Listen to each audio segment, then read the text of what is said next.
Good morning વિદ્યાર્થી મિત્રો, તમારું હાર્દિક સ્વાગત છે આપણી યુટ્યુબ ચેનલ એમડી એકેડમીમાં। આજે આપણે વાત કરવાના છે આજના મહત્ત્વપૂર્ણ કરંટ અફેરની। આ કરંટ અફેર ગુજરાતની બધી જ એક્ઝામ માટે મોસ્ટ ઇમ્પોર્ટન્ટ છે મિત્રો। તો શરૂઆત કરીશું કરંટ અફેરની। તો વિદ્યાર્થી મિત્રો, પહેલો ક્વેશ્ચન છે કે દર વર્ષે જે વિશ્વ નારિયેળી દિવસ છે એ કઈ તારીખે ઉજવવામાં આવે છે? તો 2 સપ્ટેમ્બરના દિવસે વિશ્વ નાળિયેરી દિવસ ઉજવવામાં આવે છે। જોઈશું તેની ડિટેલ। તો વિશ્વભરમાં જે નારિયેળના સાંસ્કૃતિક, પોષક અને જે આર્થિક મહત્વને ઉજાગર કરવા માટે દર વર્ષે 2 સપ્ટેમ્બરના રોજ વિશ્વ નાળિયેરી દિવસ ઉજવવામાં આવે છે। આ દિવસની ઉજવણી 1967માં એશિયન પેસિફિક નાળિયેર સમુદાયની સ્થાપનાને ચિહ્નિત કરે છે। ભારત, ઇન્ડોનેશિયા, ફિલિપાઇન્સ, શ્રીલંકા જેવા મુખ્ય નાળિયેર ઉત્પાદક દેશો વચ્ચે સંશોધન, વિકાસ અને જે વેપારને સંકલનમાં મહત્ત્વની ભૂમિકા ભજવે છે। એટલા માટે જે 2 સપ્ટેમ્બરને મિત્રો વિશ્વ નાળિયેરી દિવસ તરીકે ઉજવવામાં આવે છે। જેટલા પણ વિદ્યાર્થી મિત્રો આપણી યુટ્યુબ ચેનલમાં નવા હોય તો આપણી ચેનલને સબસ્ક્રાઈબ કરી લેજો, બાજુમાં આપેલા બેલ આઇકન પર ક્લિક કરી લેજો, જેથી કરીને કરંટ અફેરના બધા જ વિડીયોની નોટિફિકેશન મળી રહે। આ ઉપરાંત જે ઓગસ્ટ મહિનાની કરંટ અફેરની પીડીએફ છે તે મિત્રો આપણે આપણી જે ટેલિગ્રામ ચેનલ છે એમાં મિત્રો અપલોડ કરી દીધી છે। તો જે પણ વિદ્યાર્થી મિત્રોને ઓગસ્ટ મહિનાની પીડીએફ જોઈતી હોય તો આપણી ટેલિગ્રામ ચેનલની લિંક વિડીયોની નીચે આપેલી છે, તો ટેલિગ્રામ ચેનલમાં જોઈન થઈ જવા વિનંતી। આગળનો ક્વેશ્ચન છે કે સપ્ટેમ્બર 2025માં ભારતના 29માં કંટ્રોલર જનરલ ઓફ એકાઉન્ટ્સ તરીકે કોની નિમણૂક કરવામાં આવી છે? તો મિત્રો TCA જે કલ્યાણી છે એમની મિત્રો CGA એટલે કે કંટ્રોલર જનરલ ઓફ એકાઉન્ટ્સ કેટલામાં નંબરના? તો 29માં નંબરના જે આ કંટ્રોલ જનરલ ઓફ એકાઉન્ટ્સ છે તેમની કલ્યાણીની નિમણૂક કરવામાં આવેલી છે। તો ભારતીય નાગરિક ખાતામાં સેવા કરનાર 1991 બેચના અધિકારી શ્રીમતી TCA જે કલ્યાણી છે તે 1 સપ્ટેમ્બર 2025ના રોજ ભારતના 29માં કંટ્રોલર જનરલ ઓફ એકાઉન્ટ્સ તરીકે નિયુક્ત કરવામાં આવ્યા છે મિત્રો। આગળનો ક્વેશ્ચન છે ભારતીય સેનાએ કયા રાજ્યમાં યુદ્ધ કૌશલ્ય 3.0 કવાયત હાથ ધરી છે? તો મિત્રો જવાબ આવશે અરુણાચલ પ્રદેશ। અને મિત્રો તમને અચૂક પ્રહાર પૂછે, અચૂક પ્રહાર, તો એ પણ અરુણાચલ પ્રદેશ આવશે। તો યાદ રાખજો મિત્રો, આ ક્વેશ્ચન કોઈ બી એક્ઝામમાં પૂછાઈ શકે છે। તો ભારતીય સેનાએ અરુણાચલ પ્રદેશના ઉચ્ચ ઊંચાઈવાળા પ્રદેશમાં યુદ્ધ કૌશલ્ય જે 3.0 કવાયત સફળતાપૂર્વક હાથ ધરી છે, જે આધુનિક બહુ ડોમેન યુદ્ધ માટે તેની તૈયારી દર્શાવે છે। આ કવાયતમાં અત્યાધુનિક ટેકનોલોજી, ડ્રોન આધારિત દેખરેખ, ચોકસાઈ, હડતાલ અને AI સમક્ષ જે ઓપરેશનલ ખ્યાલોના એકીકરણ ઉપર ભાર મૂકવામાં આવ્યો હતો। આગળનો ક્વેશ્ચન છે કે ભારતીય વાયુસેનાના મુખ્યાલયમાં એર ઓફિસ ઇન્ચાર્જની જાળવણી તરીકે કોની નિમણૂક કરવામાં આવી છે?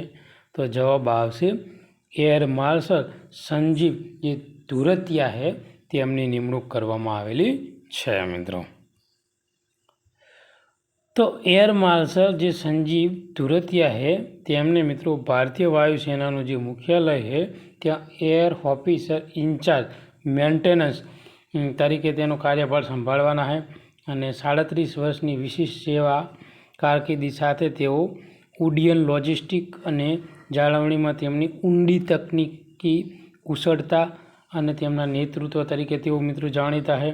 અને 1988માં મિત્રો તેઓ એરોનોટિક્સ એન્જિનિયર શાખામાં કમિશન્ડ થયા પછી તેમણે મિત્રો BITS જે પિલાની અને મદ્રાસ યુનિવર્સિટી અને જે ભોપાલ યુનિવર્સિટી જેવી સંસ્થામાં તેમને અભ્યાસ કરેલો છે મિત્રો. આગળનો ક્વેશ્ચન છે કે 2025ના સુધારા નિયમ હેઠળ ભારતના જે વીમા ક્ષેત્ર માટે જાહેર કરાયેલ નવી FDI મર્યાદા કેટલી છે મિત્રો? તો 100%ની મર્યાદા છે. ભારતીય સેના દ્વારા સ્ટ્રાઇક ક્ષમતાઓ વધારવા માટે ઊભી કરવામાં આવેલી નવી જે કમાન્ડો બટાલિયનનું નામ શું છે? ધ ભૈરવ. જે નવી જે કમાન્ડો બટાલિયનનું નામ આપવામાં આવેલું છે. આ ક્વેશ્ચન મિત્રો આવનારી એક્ઝામ માટે મોસ્ટ ઇમ્પોર્ટન્ટ છે મિત્રો.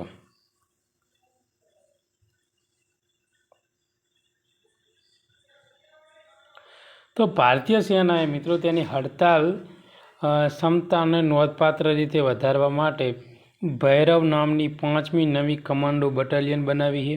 જે દરેક બટાલિયનમાં હાલમાં પાયદળ એકમોમાંથી પસંદ કરવામાં આવેલ 250 સૈનિકો હશે મિત્રો. આગળનો ક્વેશ્ચન છે કે ઓગસ્ટ 2026માં કયું રાજ્ય બેડમિન્ટન વર્લ્ડ કપ ચેમ્પિયન્સનું આયોજન કરવાનું છે? તો મિત્રો નવી દિલ્હીમાં મિત્રો જે બેડમિન્ટન વર્લ્ડ ચેમ્પિયન્સનું આયોજન થવાનું છે. આ ક્વેશ્ચન પણ આવનારી એક્ઝામ માટે મિત્રો મોસ્ટ ઇમ્પોર્ટન્ટ છે. જોઈશું તેની ડિટેલ.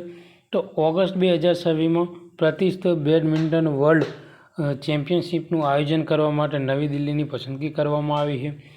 આ ભારત માટે એક મહત્વપૂર્ણ ઘટના છે, કારણ કે 17 વર્ષના અંતરાલ પછી આ ટુર્નામેન્ટનું આયોજન થવાનું છે. છેલ્લે 2009માં મિત્રો હૈદરાબાદમાં આનું આયોજન કરવામાં આવેલું હતું. તો યાદ રાખજો મિત્રો, ક્યાં આયોજન થવાનું છે? નવી દિલ્હીમાં. 2027માં કયા ભારતીય રાજ્યએ બ્રિટિશ મ્યુઝિયમ તરફથી જે 16મી સદીનું વૃંદાવની વસ્ત્ર લોન પર મળશે? તો મિત્રો જવાબ આવશે આસામ. તો શ્રીમંત શંકરદેવના માર્ગદર્શન હેઠળ રચાયેલા 16મી સદીની જે વૃંદાવનની વસ્ત્ર રેશમી ટેપસ્ટ્રી 2027માં મિત્રો જે બ્રિટિશ મ્યુઝિયમ દ્વારા આસામને ઉધાર આપવામાં આવશે. મૂળ કોચ રાજા નરનારાયણ દ્વારા બનાવવામાં આવતી આ જે શ્રેષ્ઠ કૃતિ ભગવાન કૃષ્ણના જીવન પ્રસંગોને ચિત્રણ કરે છે અને આસામના જે સમૃદ્ધ વૈષ્ણવ વારસાને પ્રતિબિંબિત કરે છે મિત્રો. આગળનો ક્વેશ્ચન છે કે કયા દેશે વિઝા વગરના લોકોને સ્થળાંતર કરવા માટે નોરુ સાથે $267 મિલિયન દેશ નિકાલ કરાર પર હસ્તાક્ષર કર્યા છે? તો મિત્રો ઓસ્ટ્રેલિયાએ મિત્રો આ મહત્વપૂર્ણ હસ્તાક્ષર કરેલા છે. જોઈશું તેની ડિટેલ મિત્રો. તો ઓસ્ટ્રેલિયાએ મિત્રો વિઝા વગરના લોકોને સ્થળાંતરનું સંચાલન કરવા માટે જે નોરુ સાથે કોની સાથે? નોરુ સાથે મિત્રો $267 મિલિયન હસ્તાક્ષર કર્યા છે. આ જે વ્યવસ્થામાં નોંધપાત્ર નાણાકીય જે પ્રતિબદ્ધતા સામેલ થાય છે, જેમાં $408 મિલિયન ઓસ્ટ્રેલિયન અગાઉથી ચૂકવણી અને ડિપોઝિટમાં સંચાલન માટે મિત્રો વાર્ષિક $70 મિલિયન ઓસ્ટ્રેલિયન ડોલરની ચૂકવણીનો સમાવેશ થાય છે મિત્રો. આગળનો ક્વેશ્ચન છે કે 25મી મિત્રો શાંઘાઈ કોર્પોરેશન ઓર્ગેનાઇઝેશન સમિટ 2025 ક્યાં યોજાઈ હતી, જેમાં વડાપ્રધાન નરેન્દ્ર મોદીએ હાજરી આપી હતી? તો મિત્રો જે ટિયાનજિન છે મિત્રો ચીનનું, ત્યાં મિત્રો આ જે શાંઘાઈ કોર્પોરેશન ઓર્ગેનાઇઝેશનની કેટલામી બેઠક મિત્રો? 25મી બેઠક યોજાઈ હતી. અને શહેર તમને પૂછે તો ટિયાનજિન. મોસ્ટ ઇમ્પોર્ટન્ટ ક્વેશ્ચન છે મિત્રો, આવનારી એક્ઝામમાં 100% પૂછાશે. તો 2025માં મિત્રો 25મી શાંઘાઈ જે કોર્પોરેશન ઓર્ગેનાઇઝેશનની મિત્રો સમિટ 31 ઓગસ્ટથી 1 સપ્ટેમ્બર 25 દરમિયાન મિત્રો ચીનનું જે તિયાનજિન પ્રાંત છે ત્યાં યોજાઈ છે અને વડાપ્રધાન નરેન્દ્ર મોદીએ આ સમિટમાં હાજરી આપી હતી અને 3 વ્યૂહાત્મક સ્તંભો હેઠળ જે શાંઘાઈ કોર્પોરેશન ઓર્ગેનાઇઝેશન માટે ભારતના વિઝન ઉપર ભાર મૂક્યો છે, સુરક્ષા, જોડાણ અને તક. તેમનું સંબોધન આતંકવાદ સામે લડવા, ચાબહાર બંદર અને આંતરરાષ્ટ્રીય ઉત્તર દક્ષિણ પરિવહન કોરિડોર જેવા પ્રોજેક્ટ્સ દ્વારા પ્રાદેશિક જોડાણ વધારવા અને નવીનતા અને જે સાંસ્કૃતિક આદાન પ્રદાનને પ્રોત્સાહન આપવા તરફ ધ્યાન કેન્દ્રિત કરે છે. તો આજનું જે આ મહત્ત્વપૂર્ણ કરંટ અફેર છે એ અહીંયા પૂરું કરીશું. આ વિડીયો તમને ગમ્યો હોય તો આપણી ચેનલને સબસ્ક્રાઈબ કરી લેજો અને તમારા જે બીજા વિદ્યાર્થી મિત્રો ગવર્મેન્ટ જોબની તૈયારી કરતા હોય તો આ વિડીયો તેમને મોકલી આપજો. Thank you. ધન્યવાદ.